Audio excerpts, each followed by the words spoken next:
Hey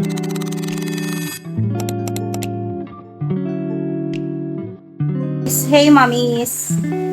Good day! Samahan niyo ako kasi ngayon, what we're gonna do is magde-deliver tayo ng mga orders sa bagong release ng All Is Well Cup version 3. Sorry. So, we're gonna go there. Kasama ko ang aking pinakamamahal na asawa at ang aking unika-ihat. So, we're just getting ready. See you later. Okay, so ito nga yung aming i-deliver.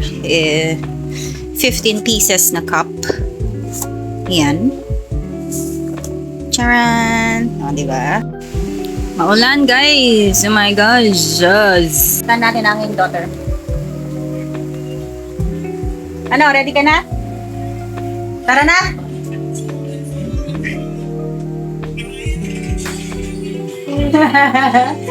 Okay. Ang lamig, guys, pero tingnan mo naman nakasando. Diba? Tara na. Madam, ano? sinanot niyo po ito, madam. Ay, oo, ito na. Huwag yung pakibalik kasi kakawag ko lang. Ay, sorry. Okay, thanks. Okay, so nandito na yung sando natin. Thank you, Justin, for the ride. Where are you, Kuya? I'm in Towers Cafes. yeah, because miners like it here and it's chilly.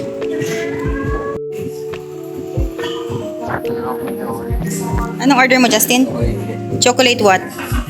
Chocolate lang mo nakalagay. Chocolate lang? Oh. Which one? Ako din, chocolate. Chocolate. Okay.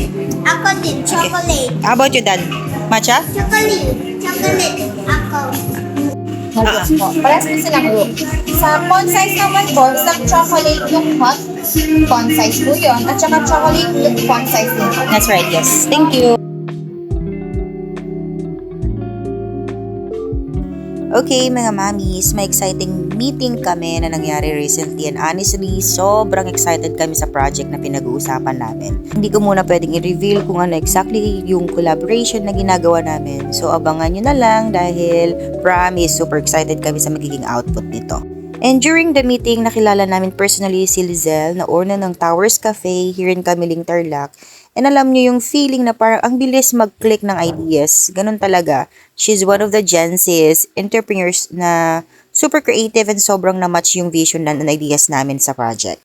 By the way, kung hindi nyo pa nakikilala or nakikita ang Towers Cafe, located ito sa Camiling, Tarlac, tabi lang ng Mercury Drug.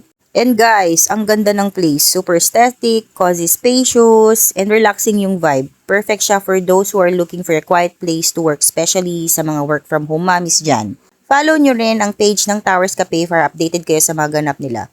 Stay tuned mga mommies. Abangan nyo na lang. Bye!